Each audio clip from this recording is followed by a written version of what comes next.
Shalom a todos, a graça e a paz do Senhor Jesus. Só tem duas pessoas mais fortes do que o Homem-Aranha. É o Lucas, pastor Lucas e eu. É a visão do meu neto. Ele me declarou isso. Ontem a gente saiu juntos e ele falou para mim: vovô, só tem duas pessoas mais fortes que o Homem-Aranha. É o senhor e o papai. E enquanto louvávamos ao Senhor, ele me viu chorando. Aí ele olha, e eu fico imaginando o que passaria pela cabeça dele se a gente não explicasse. Ele olha para o pai vem aqui para frente, o pai também chora. Ele olha para a mãe chora. Olha para a avó chora. E ele sabe que a gente só chora na presença do Senhor. E ele vai entendendo isso, ele vai crescendo com esse sentimento de que ser forte não compromete chorar na presença de Deus. É algo que muitos de nós adultos não entendemos ainda. Que prantear na presença de Deus, que se mover em direção a Deus com a alma, com o espírito, não nos enfraquece, só nos fortalece.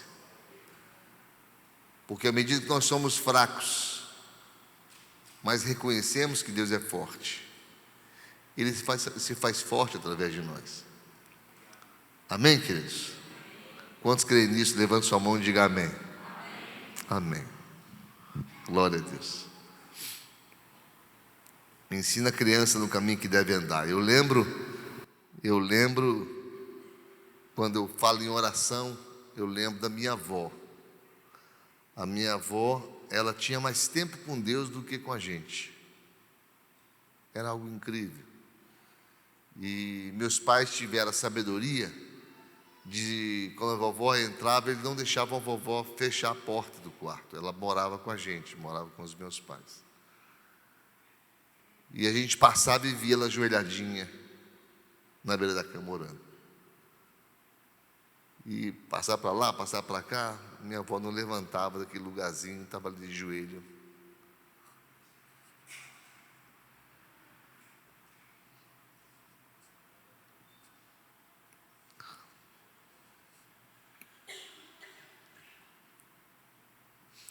Resultado: meu pai teve 8 filhos, 8 pastores.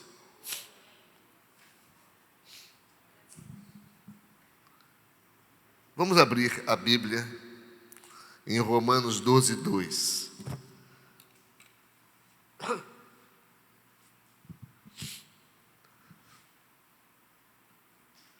Construindo um futuro. Eu queria que vocês ganhassem a percepção que o Espírito Santo de Deus me deu ao preparar essa palavra.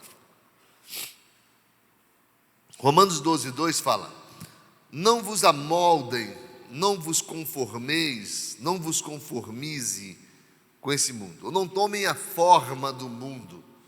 Não é um conformar de ser conformado no sentido de ser alentado, mas é um conformado no sentido de ser conformizado, ou formado tal como, ou tal qual. Não se amoldem ao padrão deste mundo. Reparem que ele estabelece um padrão. O padrão é o mundo. E o apóstolo Paulo, ele está falando a respeito de formato de caráter, de formar caráter. Mas transformem-se. Quem nos transforma não é Deus, somos nós que nos fazemos ser transformados, ou nos permitimos ser transformados. Deus não ultrapassa a linha da permissão ou do respeito pelas nossas posições, pelas nossas decisões. Aquilo que chamamos de livre-arbítrio. Deus não ultrapassa isso. Deus estabelece que existe uma porta a qual insistentemente ele bate, mas a tranca está pelo lado de dentro. Nós abrimos ou não. Mas transformem-se pela renovação da vossa mente, para que sejam capazes de experimentar. Isso vai nos capacitar a experimentar e comprovar a boa, agradável e perfeita vontade de Deus. Não existe na vida do ser humano a boa, agradável e perfeita de Deus ao mesmo tempo. Não existe. Muitas vezes, enquanto ela é boa, ela não é agradável. Porque é boa no sentido de fazer bem, né? Toda vez que os odontólogos ficam pensando, o pastor vai falar, quando ele fala em fazer bem, ele vai falar de mim. Aquele barulhinho, daquela maquininha de dentista, aquilo ali, me perdoe os dentistas, mas tem que mudar aquilo ali. Aquilo traumatiza a criança, me traumatizou ao longo dos anos. E quando eu penso em alguma coisa que faz bem, mas não é bom, eu lembro do dentista. Faz bem, mas não é nada bom, né? Então, a palavra de Deus, quando fala aqui, boa, agradável e perfeita, não fala de algo que se complemente na totalidade. Porque às vezes é boa, sem ser agradável, às vezes é perfeita e não é boa nem agradável. Aliás, aquilo que é perfeito em Deus nem sempre apetece, a gente quer, a gente sente que a palavra de Deus, quando fala que na tribulação produz perseverança, e perseverança, experiência, experiência, a esperança, a gente vai vendo que ele está falando de uma tribulação em que nós devemos glorificar a Deus por tê-la, porque nós somos aperfeiçoados nela. Então, guardem esses conceitos desse texto e vamos para Salmo 35. 30, versículo 5. Porque a sua ira dura só um momento, no seu favor está a vida. O choro pode durar uma noite, mas a alegria vem pela manhã. Para dominar o amanhã, precisamos dominar o dia de hoje. E eu quero falar sobre isso aqui. O choro dura uma noite, a alegria vem pela manhã. Nós vamos nos transformando, nós vamos sendo aperfeiçoados em Deus e nos aperfeiçoando a nós mesmos de acordo com a luz do Evangelho. Cada um vive na luz que recebe. Bem, hoje de manhã, a gente que passa a ser avô, a gente começa a pegar alguns temas infantis, porque pela permanência com os netos, a gente acaba tendo acesso ao que lhes é oferecido hoje em termos de desenhos e esses métodos audiovisuais que são tão perigosos. E esses dias atrás, assistindo com os meninos um tal de um negócio meio ridículo, mas vai lá, é um tal como é que é o negócio? É um urso panda que é karateca, um negócio assim. Kung Fu Panda. Oh, negócio moderno demais. Kung Fu Panda, né? E naquele desenho, em determinado momento, uma tartaruga lá, que era o sábio do pedaço, a tartaruga fala assim: o passado é história, o presente uma dádiva, e o futuro é incerto. Interessante, eu concordo com a maioria do que ele falou, mas eu queria falar sobre esse futuro misterioso, mas que é possível conduzi-lo a partir do momento presente. Nosso futuro está nas mãos de Deus, mas também está sobre a nossa construção. Nós predeterminamos muitas coisas que nos acontecem no futuro. Deus nos conduz, mas através do livre-arbítrio, nós optamos por muita coisa no futuro. E eu quero mostrar 3 formas de construir futuro. e queria que vocês caminhassem comigo e identificassem em qual delas você está. Por quê? Porque são formas que vão se aperfeiçoando. A primeira delas, nós construímos o futuro com fatos e consequências de atitudes. Fatos isolados e consequências de atitudes. É quando a gente constrói picadinho. Nós não temos todas as respostas, não agimos todas as vezes da melhor forma, muitas vezes somos egoístas e assumimos o controle da própria vida, achando que estamos tomando a melhor decisão, mas não estamos. E nós vamos construindo algumas coisas que não nos agradam muito, e o pior de tudo, nós construímos e desconstruímos ao longo da vida, e às vezes tomamos grande parte do nosso tempo é tomado na desconstrução do que não deveria ter sido construído, resolvendo problemas que não existiam, nos preocupando com situações que nós criamos pela nossa imaturidade, pela nossa precipitação e tantos outros fatores que são consequências de atitudes impensadas, de atitudes não planejadas, de atitudes fora do padrão do que Cristo tem para as nossas vidas. Então, grande parte do nosso futuro acontece devido a esses lapsos de equívocos que nós vamos tendo vida fora. Às vezes, um casamento precipitado, onde a gente coloca para dentro do barco um Jonas, né? Onde a gente passa para estar conosco, navegando conosco, alguém que traz em si um problema a ser resolvido, mas aquele problema passa a não ser somente dele, e você herda um problema que você não tinha, mas passa a tê-lo.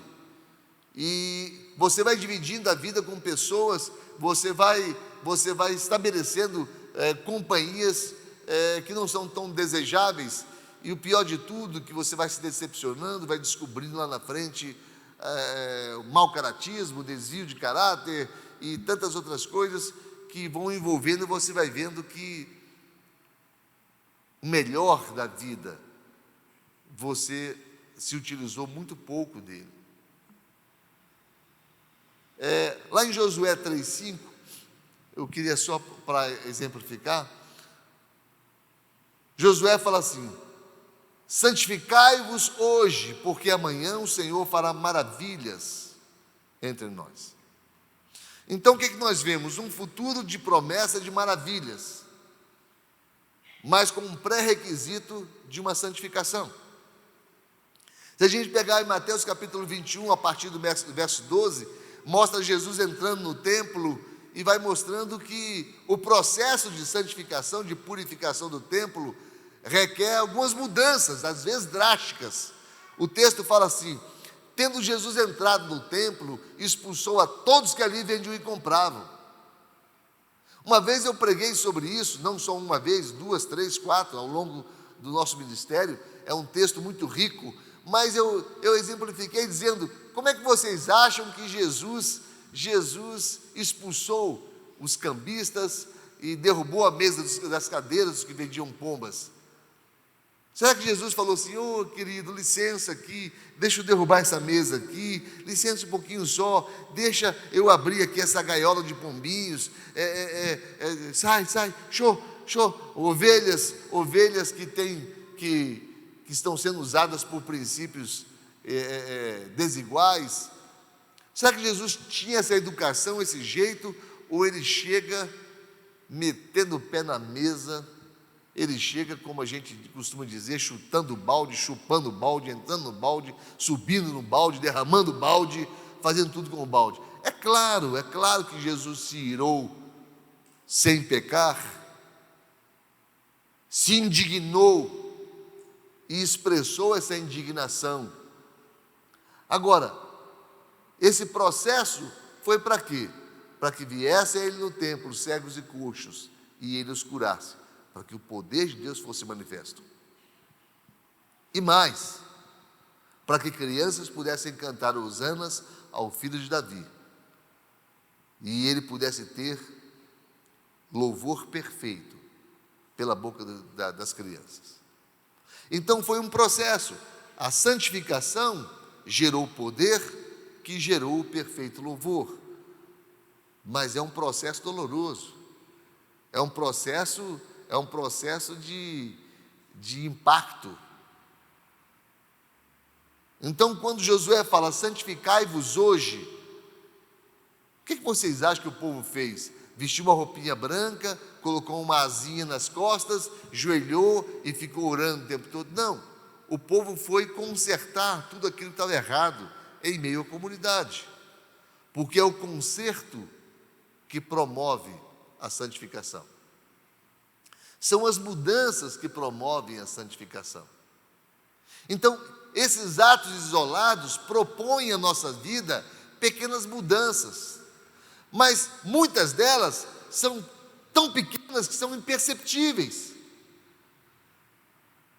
Então, vai formando uma cadeia de cristãos que tem pequenas mudanças, pequenas providências, pequenas confissões. E lá em Mateus 24 fala que no final dos dias o amor, devido à multiplicação da iniquidade, por se multiplicar a iniquidade, o amor se esfriará de quase todos, diz o texto. O que é iniquidade? Iniquidade é pecado não confessado, é pecado domesticado, é pecado aceito, é pecado encampado ao seu dia a dia, ao seu processo de triagem do certo e do errado. Então você passa a encampar aquele procedimento como algo aceitável. No entanto, a palavra de Deus fala que é pecado, mas aquilo que se tornou aceitável para você se tornou uma iniquidade, porque é algo que não deflagra mais o processo de pedido de perdão. Quem está entendendo, diga amém. Por favor, se você está entendendo, diga amém. Se você não estiver entendendo, eu explico de outra forma. Então o que acontece? Nós tomamos pílulas de conscientização. O que é isso? É uma igreja enfermada, doente, sem que se perceba disso. Ela vai se conformando, se conformizando da forma errada. É uma igreja que canta, é uma igreja que levanta as mãos, é uma igreja que convive, mas não é uma igreja transformada, porque ela age no presente com uma expectativa de mudança no futuro, ou de melhora no futuro, mas com muito pouca mudança no presente, muito pouco daquilo que nós temos muito a ser dado. Curiosamente, eu fui atrás das promessas consequenciais. O que é uma promessa consequencial? Ela tem um pré-requisito. Se fizeres isso, acontecerá aquilo. Se fizeres aquele outro, acontecerá aquilo. E assim por diante. 2.000, segundo estudiosos do assunto, 2.837 promessas, 2.837 promessas consequenciais. Ou seja, promessas que te pedem uma mudança, te pedem uma providência, antes que elas se apliquem na sua vida. Agora, nós vivemos com pouquíssimas mudanças, muitas vezes, esperando uma mudança no futuro, mas com muito pouca transformação no presente. Muito pouca. Então, Deus não vai fazer maravilhas. Deus fará alguma coisa. Experimentamos alguma coisa. O povo se santificou e o Jordão se abriu. O Jordão tipifica santificação, purificação. O Jordão é batismo. Jordão é cura de lepra do general de Ben-Hadad. Jordão é passagem do povo hebreu. Jordão é a capa de Elias nas mãos de Eliseu. Jordão é purificação, é melhora. O povo atravessou o Jordão com muito pouca purificação. Êxodo 14, 13 fala: Moisés respondeu ao povo: não tenham medo, fiquem firmes e vejam o livramento que o Senhor lhes trará, porque vocês nunca mais verão os egípcios como hoje os veem. O Senhor lutará por vocês, tão somente fiquem firmes. Ficar firme no quê? Ficar firme no quê? Na marcha. Pregamos sobre isso no domingo passado. Uma pregação vai entrando na outra, a gente vai ampliando o entendimento. Moisés para e fala para Deus: Deus, o que eu faço? Atrás vem o exército, na frente tem o mar, o que eu faço? E Deus responde: por que clamas a mim? Diga ao povo que marche, fiquem firmes. Eles verão milagre se continuarem firmes na marcha. Então a proposta para as nossas vidas, para vermos o milagre lá na frente, para vermos o mar se abrir, é marcharmos hoje, mas marcharmos com mudanças, marcharmos com novas atitudes, num novo formato. Podemos produzir coisas boas hoje para o nosso futuro, mas pode ser numa amplitude maior. Nós temos que entender isso aqui. Quando o texto da palavra nos fala que a tribulação produziria perseverança, não é tribulação para paralisar, é tribulação para aperfeiçoar, para melhorar. Vai produzir perseverança se ela produzir o fruto certo. Muitas vezes nós temos medo de mudanças porque elas requerem uma curva muito grande, elas requerem novidade, nós tememos novidade, nós não gostamos muito de novidades. Eu ontem brinquei com uma moça que serve café. Nós fomos no Outback, eu e meu amor fomos da Brasília e voltamos, fomos tomar um Outback. A moça perguntou: seu café quer café como? Curto, longo ou médio? Médio. O senhor quer com doce? O senhor quer meio doce ou sem doce? Sem doce. O senhor quer quente, muito quente? Moça, está quente, né? O senhor quer cremoso, meio cremoso? Eu quero um café. Eu quero um café, só isso, eu quero um café. Mas as opções vão aumentando, crescendo. De repente, nós como cristãos temos tantas opções hoje que nós readequamos muitas delas a uma realidade que não nos pertence. Não é marchar de qualquer jeito, não é viver um evangelho de qualquer jeito. Vamos ter tribulações, teremos tribulações, se Deus quiser, porque fazem parte. A palavra de Deus fala que as tempestades, vento e chuva assolam as nossas casas. Vento e chuva fazem parte das estações do ano. Outono, primavera, verão e inverno. Vento e chuva é inverno, é outono, é vento, é chuva. Existe. Não é só primavera e verão, não. Então o que ocorre? A vida, para ter o gosto de Deus, ela vai te colocar em situações difíceis de serem resolvidas, mas que existem para que hajam mudanças de atitude. Nós somos moldados nas dificuldades. E as maiores promessas de Deus, as maiores bênçãos prometidas por Deus, estão atrás das maiores mudanças requeridas por Deus. Posso dizer um amém? Amém? Glória. Entendam isso. Produz perseverança que produz experiência. Amados, experiência de vida é tudo. E a experiência produz esperança. Agora mesmo eu vi o pastor Erlon, falar algo interessante. No meio do louvor ele parou tudo e falou: gente, vamos recomeçar.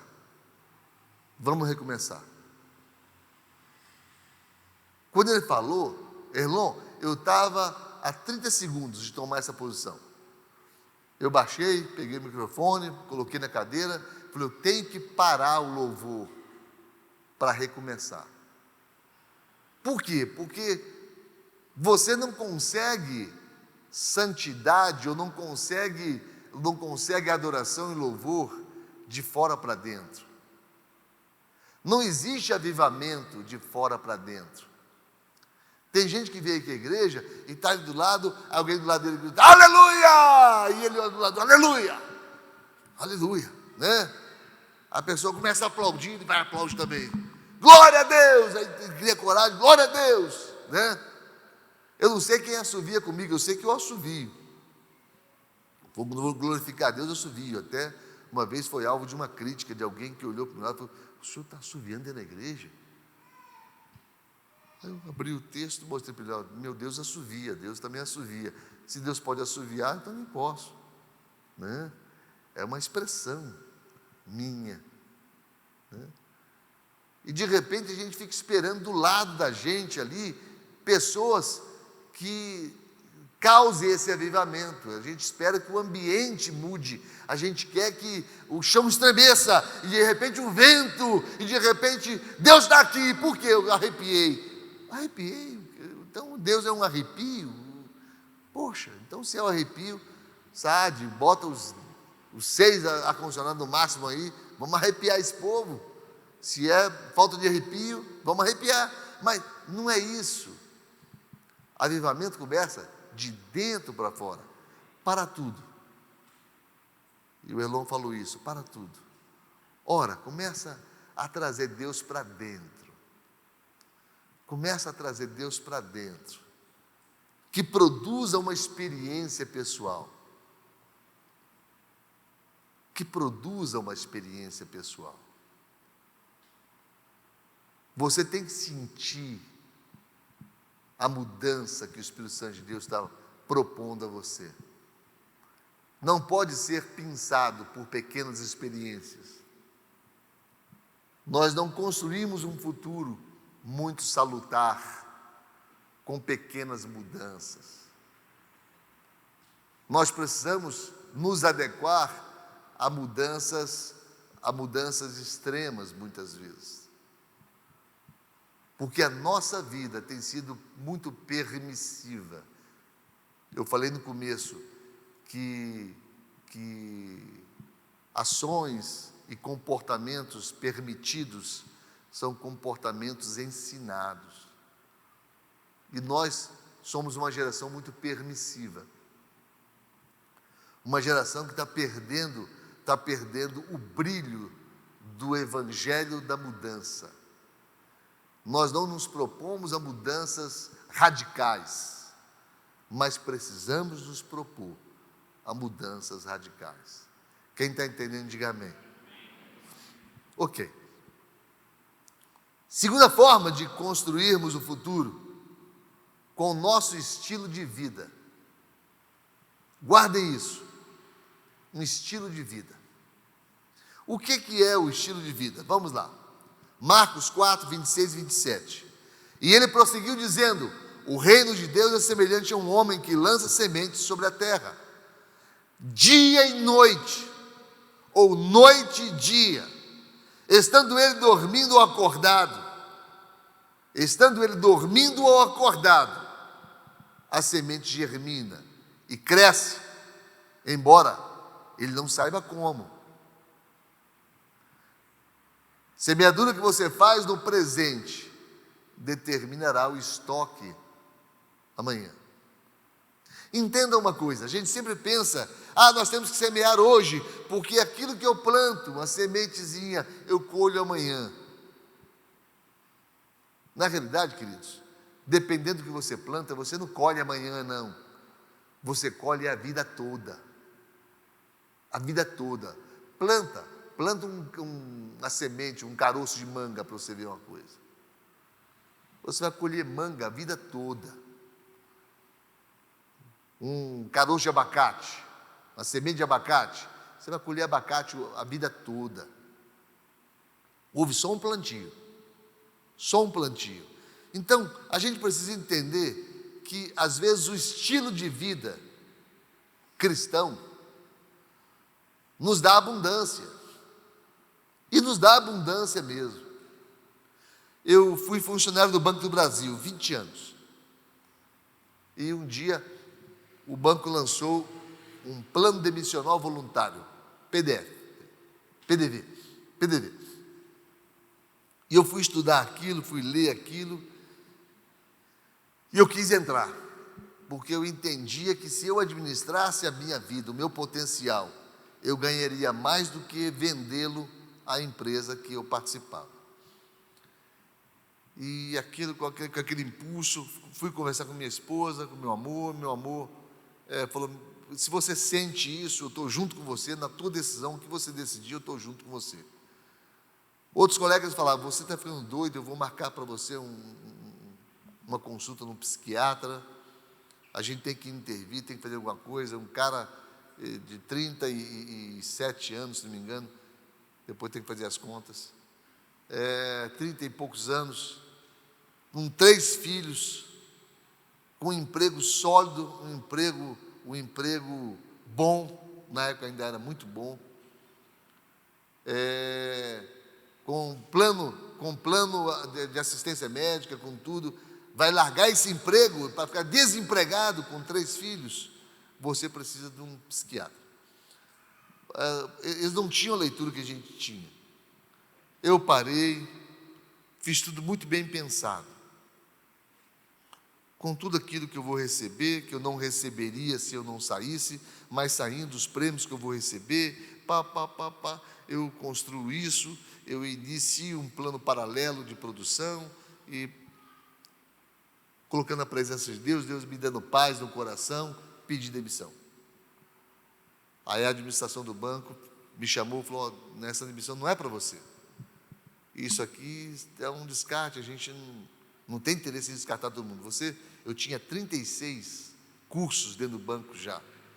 Então, tinha muito futuro, tinha aí um futuro grande pela frente, tinha um concurso interno, há muitos anos atrás eu havia passado esse concurso, então eu tinha alguns privilégios que outros não tinham, e era muito caro para o banco. Ele falou, e não sei se você leu, se você tiver um processo interno, você não pode pedir demissão e aproveitar o plano com processo interno. Então, se você insistir, nós vamos abrir um processo interno, para você ser impedido de sair.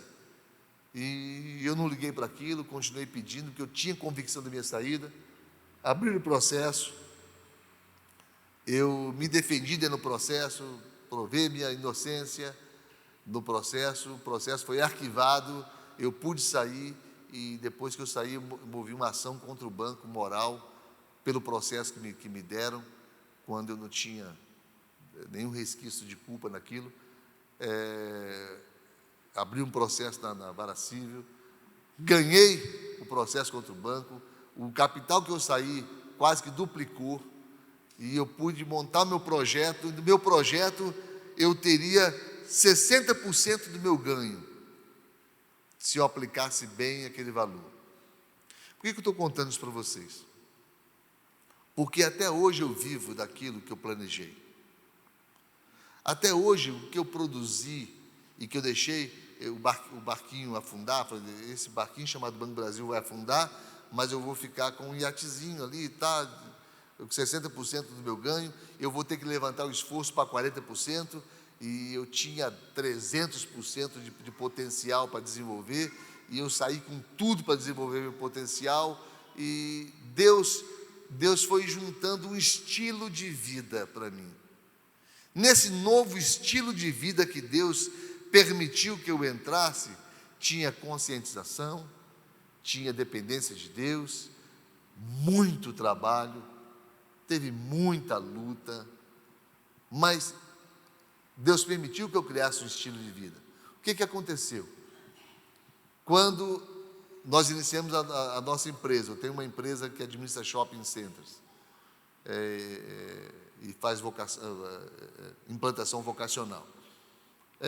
Nessa empresa, eu comecei a aplicar muita coisa de princípios de Deus na minha vida, trouxe muita coisa para dentro da igreja, e, de repente, o nosso estilo de vida coube na vida de muitos irmãos da igreja.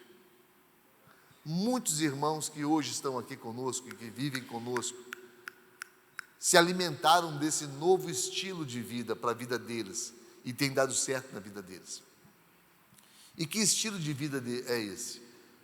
O estilo de vida de depender integralmente de Deus, primeiramente. Aquilo que eu contei na semana retrasada sobre Davi, aquilo é o nosso estilo de vida. Primeiro, confiar em si mesmo, porque Deus colocou em você o Espírito Santo de Deus. Você hoje tem o maior potencial que o universo conhece, que é o Espírito Santo de Deus. Ele é onipotente, ele tem todo o potencial. Não se economize. No seu estilo de vida não pode ter espaço para economia. Viu, Israel? Não tem espaço para economia. Não se economize. Não se economize. Hoje, algo que eu ouvi há uns anos atrás, e eu concordo, o lugar mais rico do mundo são os cemitérios. Porque lá estão enterrados os desistentes, os covardes, os fracos, os tímidos. Lá estão enterrados os poemas que nunca foram declamados, porque os tímidos levaram para lá.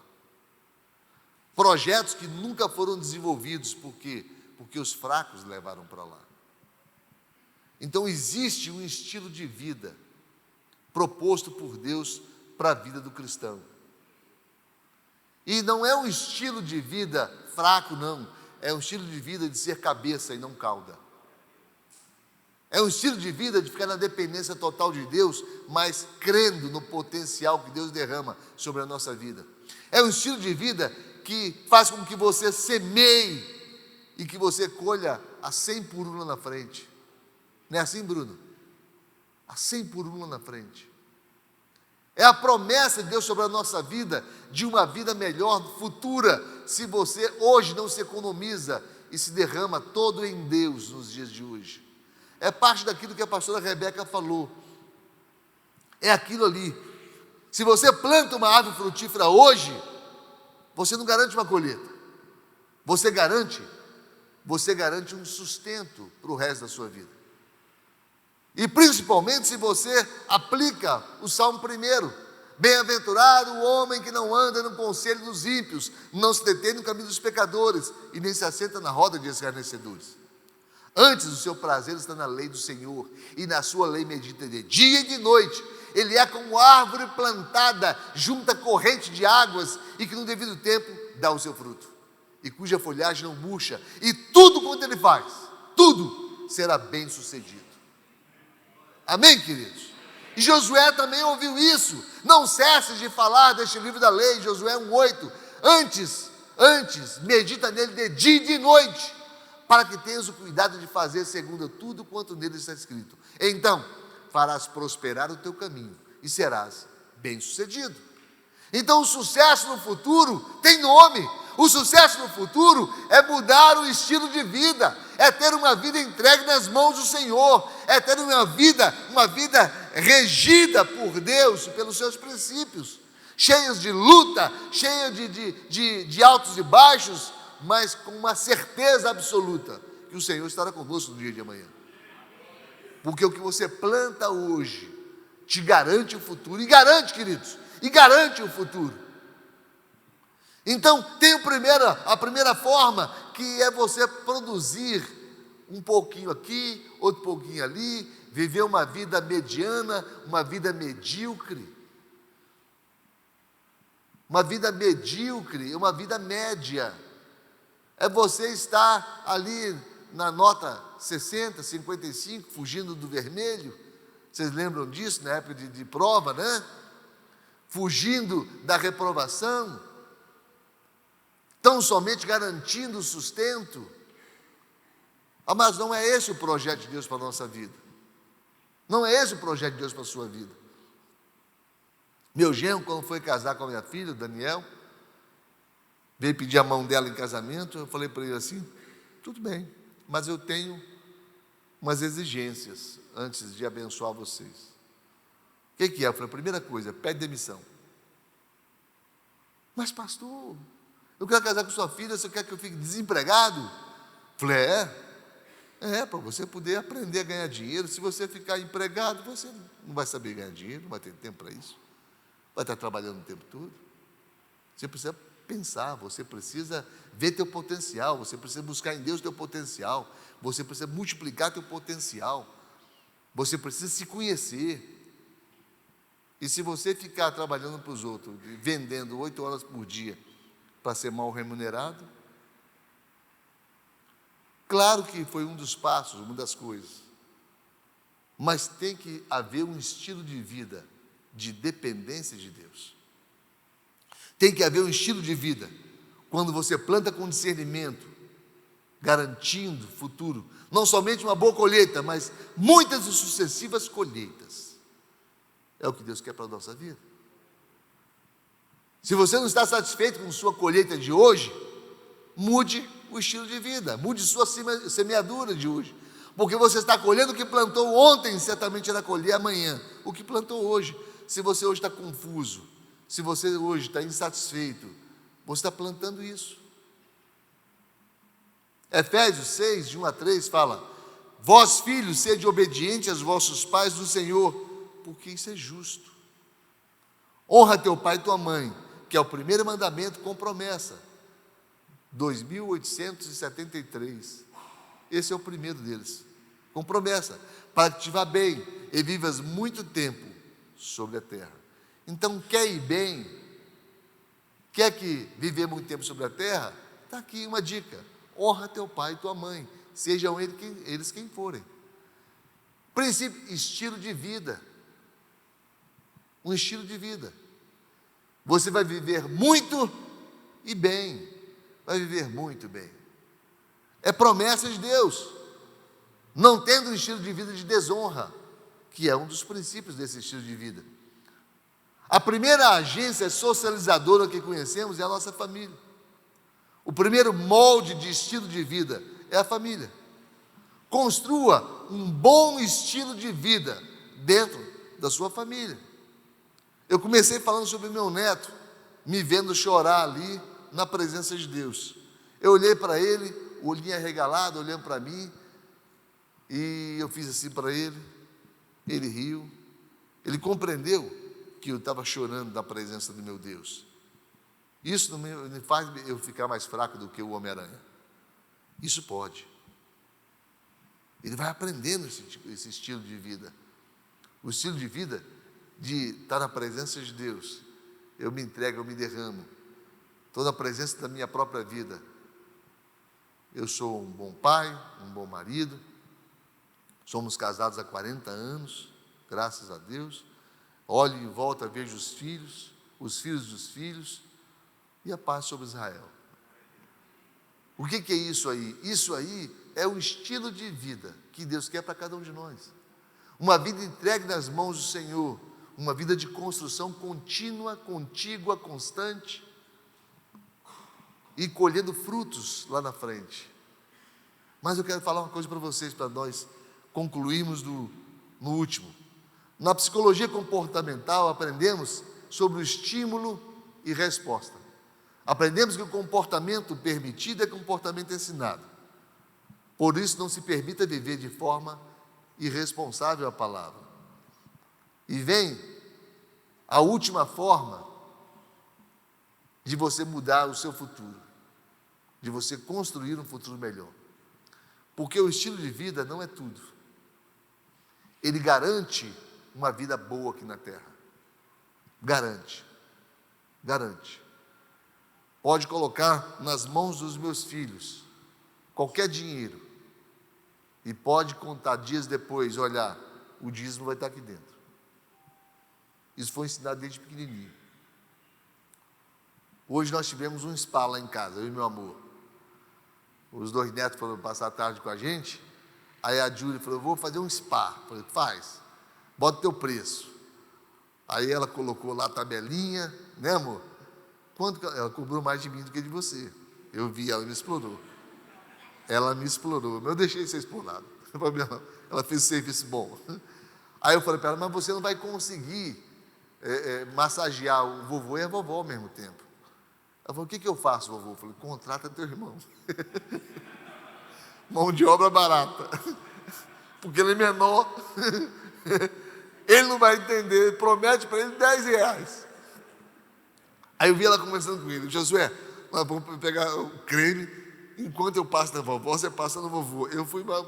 Eu paguei mais caro e peguei o aprendiz. Peguei o aprendiz. E ela fez a tabelinha dela. Tá, ela veio para me mostrar a tabela. Eu falei: de jeito nenhum, isso é exploração. Isso é exploração do teu avô. Você entende? Eu vou te denunciar. Está me explorando. R$50? Você está brincando comigo? R$50 para uma massagem? Mas de jeito nenhum. Não, vovô, peraí. Mas é no cabelo, é nas costas, é no pé. Aí ela procurou a palavra múltipla. E ela ficou: é muitas ao mesmo tempo. Eu falei: então tá bom. Mas 50 é muito, eu dou 20. Peraí. Aí foi consultar a avó. A avó falou: é muito pouco, ele pode pagar mais. Então eu fui explorado. Aí, depois de tudo feito, ele ficou passando nas minhas costas, com a mão lambrecada. Aí ele, no meio, ele cismou que queria mais. Se revoltou, ela prometeu que ia demitir ele. Aí deu um problema trabalhista ali. Nós paramos para resolver. O que eu estou contando para vocês? Estou contando para vocês que essa construção é uma construção que melhora a nossa vida, mas não nos garante vida eterna. Não nos garante vida eterna. Eu quero falar sobre a terceira construção, a que nos garante a vida eterna. A primeira nos faz medianos, porque nós não nos medimos pela pessoa que está do lado, nós nos medimos por nós mesmos. E eu pergunto a você: a tua vida cristã tem melhorado você? Seja sincero, querido, seja sincero. Tem gente que fica procurando uma boa igreja. Você não vai achar boa igreja. Não existe boa igreja, queridos. Não existe. Vai por mim. Não existe. Porque a boa igreja está dentro de você. E se você já saiu para procurar, é sinal que você não tem. Então, todas as vezes que eu vejo pessoas entrando, saindo, buscando uma boa igreja, eu fico pedindo a Deus misericórdia e que ela encontre Jesus. Jesus. E não a igreja. Porque se ela encontrar Jesus, a igreja terá sido encontrada. E se ela encontrar a boa igreja, muitas vezes ela não vai encontrar Jesus. Porque nós vivemos uma geração de tomar café descafeinado, de tomar açúcar desaçucarado, de tomar leite desnatado e de igreja sem Deus. Igreja cheia de cultos, igreja cheia de autoajuda. Vai melhorar? Vai melhorar. Vai melhorar.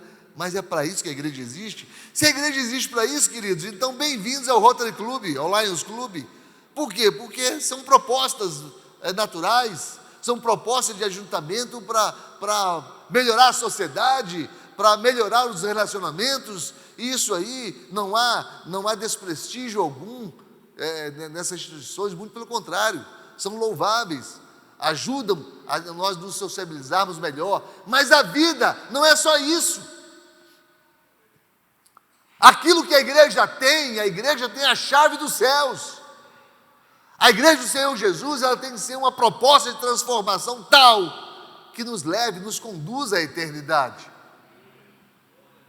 Então, não são somente pequenas mudanças, também não é a mudança plena de estilo de vida. Mudei meu estilo de vida. Hoje eu sou um cristão, sou reconhecido por todos os lugares como um cristão. Isso vai ser bom, ou vai ser mal, ou vai ser ruim, ou vai ser ótimo, sei lá, de acordo com as circunstâncias. Mas isso não nos garante vida eterna. Tamanho de cabelo não garante. Se tem coque, se não tem coque, se tem saia, se não tem saia, se é calça comprida, se não é, se dá a paz do Senhor ou não dá a paz do Senhor. Estilo de vida não vai mudar para a salvação. Deuteronômio 7:9 fala: saibam, portanto, que o Senhor, o seu Deus, é Deus. Ele é o Deus fiel que mantém a aliança e a bondade por 1000 gerações daqueles que o amam e guardam os seus mandamentos. Nós nos valemos do estilo de vida para darmos um passo a mais. Eu tive acesso a uma pesquisa da Fundação Billy Graham, onde pegaram 2 indivíduos, um comerciante de princípios cristãos e um bandido que foi banido da sociedade por crimes de assassinato entre os colonizadores dos Estados Unidos da América. Eram escoceses. E fizeram uma pesquisa genealógica da raiz genealógica desses 2. No primeiro, nesse cristão, acharam 7 comerciantes, 3 governantes, 4 ministros do Evangelho, um presidente da República e um evangelista chamado Billy Graham. Na árvore genealógica daquele bandido, acharam 8 condenados, 4 assassinos, dentre os quais Lee Harvey Oswald, assassino do presidente John Kennedy. Então, o que eles estavam tentando mostrar? Que o estilo de vida muda não somente a tua história, mas muda a história de todos que vierem após você. Todas as pessoas serão abençoadas por você ser abençoado. Pela sua opção de vida honesta, pela sua vida por princípios, você não vai melhorar somente a sua vida, mas vai melhorar a vida de seus filhos, seus netos, bisnetos e assim por diante. Mas a proposta do Evangelho de 1000 gerações, ela tem um significado que nós, ao crermos em Jesus hoje, determinamos o futuro eterno, a salvação, por aquilo que você crê hoje. Você determina salvação ou perdição. No tempo chamado hoje, eu determino sobre o tempo chamado amanhã, para a dimensão eterna. Se você morrer hoje, o que você constrói agora determina a sua eternidade. Salmo 30, versículo 5 fala: o choro pode durar uma noite, mas a alegria vem pela manhã. Não é um amanhã que raia num dia.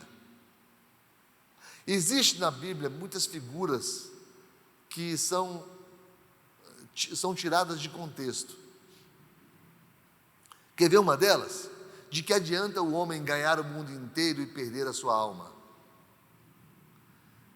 É uma mensagem aos nossos dias da coisificação de pessoas.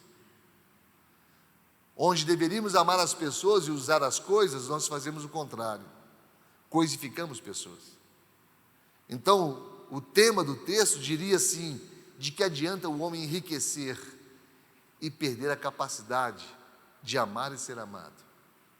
Perder a alma, que é a responsável pelo amor, pela afetividade, pelos vínculos emocionais, emotivos, vínculos e laços que valorizam a vida.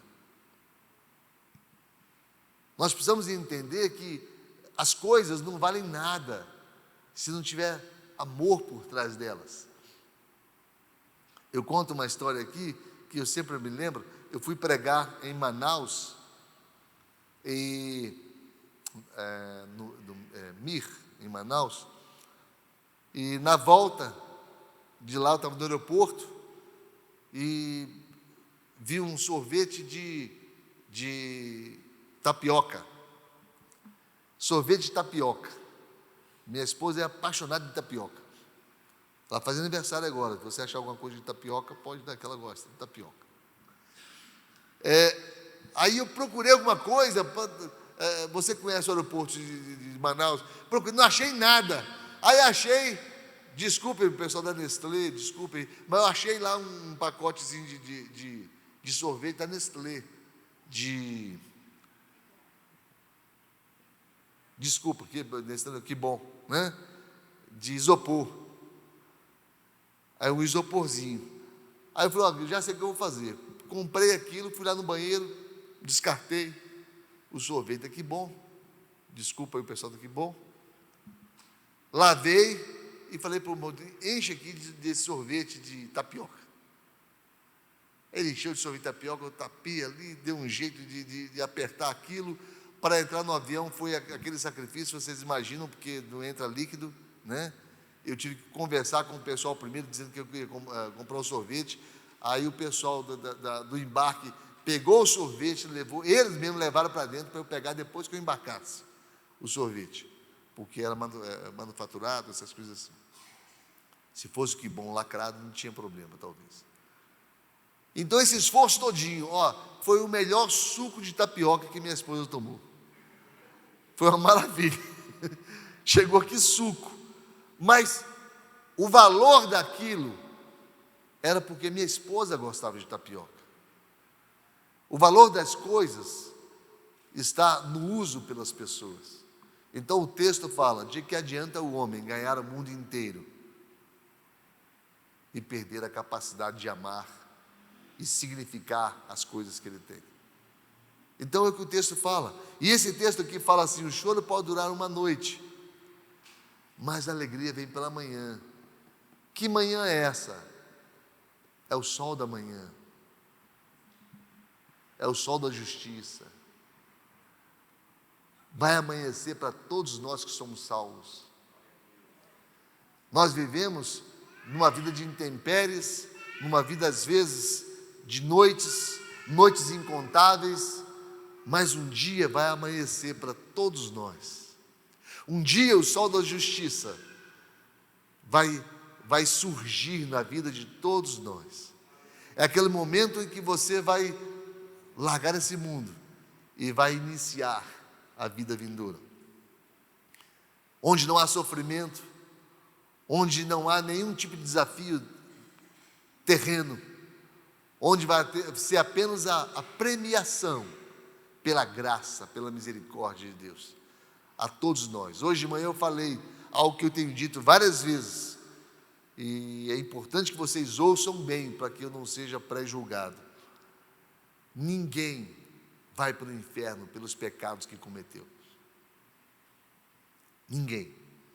Porque todos os nossos pecados foram perdoados. Daqueles que aceitam Jesus e dos que não aceitam Jesus também. O pecado de toda a humanidade foi perdoado em Cristo Jesus. O que nos difere daqueles que não serão salvos é porque nós aceitamos o sacrifício de Cristo Jesus na cruz do Calvário por nós. Nós aceitamos a dádiva, a graça de Deus. Nós aceitamos amanhecer o dia para as nossas vidas em Cristo Jesus. Nós aceitamos que o sol da justiça surgisse na nossa vida e fomos inclusos pela herança em Cristo Jesus. Todos quantos o receberam, deu-lhes o poder de serem feitos filhos de Deus. Então, para os filhos de Deus, o sol da justiça vai surgir.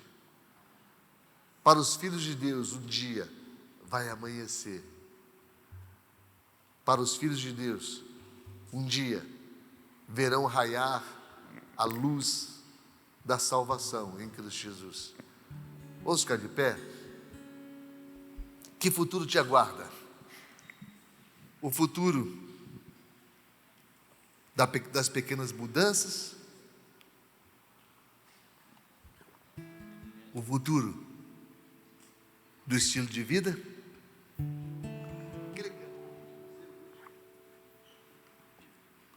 Futuro do estilo de vida?